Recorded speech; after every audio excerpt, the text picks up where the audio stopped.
پچھلی 7 دہائیوں سے ملکی سیاست میں درگاہوں، درباروں اور پیروں نے اہم ترین کردار ادا کیا ہے، اور اندرون سندھ اور جنوبی پنجاب کے کئی حلقوں میں تو ایسا محسوس ہوتا ہے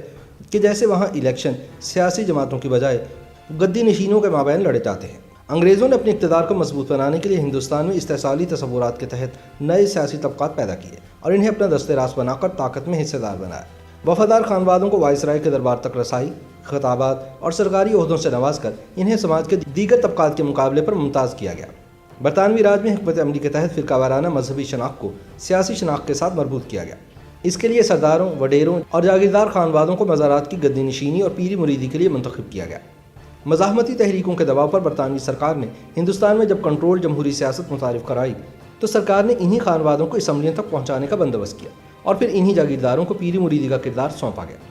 پیروں کو ڈپٹی کمشنر، کمشنر یا گورنر کے دربار میں کرسی عطا کی جاتی۔ یہ کرسی یا منصب مریدین کی تعداد اور انگریز سرکار سے وفاداری پر بطور انعام دی جاتی۔ پھر سرکار کی جانب سے ان پیروں کو سونے یا چاندی کے حرف میں لکھا شاباش نامہ دیا جاتا اور مخصوص علامتی لباس کے ساتھ تلوار اور بندوق بھی فراہم کی جاتی۔ انگریز دور سے جاری سیاست میں گدی نشینوں کی مداخلت تاحال جاری ہے، تاہم دیگر صوبوں کی نسبت اندرون سندھ کی سیاست میں پیروں اور خانقاہوں کا اثر و رسوخ زیادہ نظر آتا ہے، اور وہاں پر کسی بھی سیاسی امیدوار کی کامیابی اس بات کی مرہون منت ہوتی ہے کہ وہ کس خانقاہ سے تعلق رکھتا ہے یا اسے کس خانوادے کی تائید حاصل ہے۔ اور عموماً اندرون سندھ میں انتخابی کیمپین متعلقہ خانقاہوں کے مریدین اور عقیدت مند ہی چلاتے ہیں۔ ملک کی مختلف خانقاہوں اور سلسلہ ارادت کی بات کی جائے تو ملتان کے حضرت غوث بہاؤالدین زکریا رحمۃ اللہ علیہ کی درگاہ سے وابستہ غوثیہ جماعت سندھ میں شروع سے ہی غیر سیاسی رہی، لیکن شاہ محمود قریشی کے گدی نشین بننے کے بعد وہ غوثیہ جماعت کے پلیٹ فارم سے اپنی سیاسی قوت کا اظہار کر رہے ہیں۔ پیپلز پارٹی سے 18 برس کی سیاسی رفاقت ختم کر کے شاہ محمود قریشی نے پی ٹی آئی کے پلیٹ فارم سے اپنے نئے سیاسی سفر کا آغاز کیا تو اپنے آبائی حلقے ملتان کی بجائے سندھ کے سرحدی ضلع گھوٹکی کو ترجیح دی، جہاں غوثیہ جماعت کے مریدوں کی ایک بڑی تعداد سندھ کے دیگر اضلاع کی نسبت زیادہ ہے۔ سیاسی تجزیہ کاروں کا کہنا ہے کہ مخدوم شاہ محمود قریشی کی پیپلز پارٹی کے سیاسی مراکز سمجھے جانے والے دیہی سندھ کے اضلاع میں بھی کچھ حمایت موجود ہے۔ دوسری طرف پیر پکاڑا کی ہر جماعت کے ضلع سانگھڑ اور خیرپور میں کثیر تعداد میں روحانی پیروکار موجود ہیں۔ دیگر روحانی جماعتوں کے مقابلے میں ہر جماعت سب سے زیادہ منظم ہے۔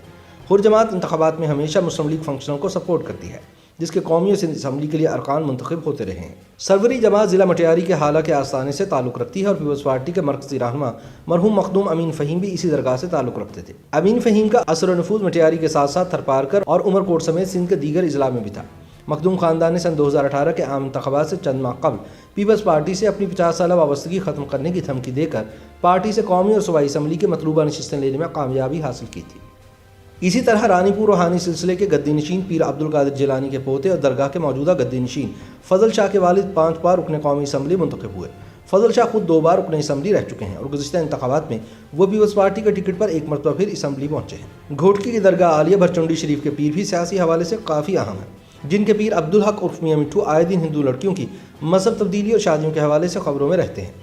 سیاسی امور کے ماہرین کا کہنا ہے کہ پاکستان بالخصوص دیہی سندھ اور جنوبی پنجاب کی سیاست میں درگاہوں، درباروں اور پیروں کا کردار بہت مضبوط ہے، اور مقامی درگاہوں کے گدی نشینوں کی سیاست اور انتظامیہ میں گرفت موجود ہے، جہاں مرید خود کو اپنے پیر کے فیصلے قبول کرنے کا پابند سمجھتے ہیں۔ مذہب اور روحانی گدیوں پر تحقیق کرنے والے ریسرچرز کے مطابق درگاہوں اور مزاروں سے وابستہ روحانی پیر یا تو خود انتخابات میں حصہ لیتے ہیں یا اپنے نمائندوں کو انتخابات میں بطور امیدوار نامزد کرتے ہیں۔ پاکستان کے متعدد حلقوں میں اس روایت کو دیکھ کر یہ محسوس ہوتا ہے کہ انتخابات سیاسی جماعتوں کے بجائے روحانی گدیوں کے درمیان لڑے جاتے ہیں۔ روحانی گدیوں کی سیاسی معاملات میں مداخلت اور اہمیت کا اندازہ اس بات سے لگایا جا سکتا ہے کہ پاکستان مسلم لیگ نون کے 5 اراکین اسمبلی سن 2017 میں سرگودا کی درگاہ سیال شریف سے وابستہ پیر خواجہ حمید الدین سیالوی کی ہدایت پر اپنی نشستوں سے مستعفی ہو گئے تھے۔ اگر ماضی پر نظر ڈالی جائے تو پتہ چلتا ہے کہ برصغیر پاک و ہند میں برطانوی راج کے دوران خطے میں جاری مزاحمتی تحریکوں کے دباؤ پر ایک منصوبے کے تحت روحانی گدیوں کی سیاست میں کردار کو دوبارہ فروغ دیا گیا تھا۔ برطانوی راج کے دوران انگریز بھی اس خطے کی سیاست پر درگاہوں اور پیروں کے کردار کے قائل تھے، اور وہ خطے کے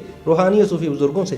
یا تو تعاون کر کے چلتے تھے یا پھر انہیں مراعات اور عطیات اور زمین دیتے تھے تاکہ ان کی طرف سے کسی بھی قسم کی مخالفت کا سامنا نہ کرنا پڑے۔ جنوبی ایشیا کی تاریخ پر تحقیق کرنے والی برطانوی پروفیسر سارہ انصاری اپنی کتاب صوفی سینٹس اور state power peers of Sindh 1843 to 1947 میں لکھتی ہیں کہ برطانوی راج نے سندھ کے پیروں کو سیاسی طاقت دینے کے لیے 1876 میں ایک ایکٹ نافذ کیا جس میں 20 برس تک توسیع کی جاتی رہی۔ سارہ انصاری لکھتی ہیں کہ اس ایکٹ کا بنیادی مقصد مقروض زمینداروں کو عارضی طور پر معاشی تحفظ پہنچانا تھا، مگر مریدوں کی شکل میں مالی مدد کے پوشیدہ ذرائع موجود ہونے کے باوجود پیروں نے بھی اشرافیہ کا حصہ ہونے کی وجہ سے اس ایکٹ کا بھرپور فائدہ اٹھایا۔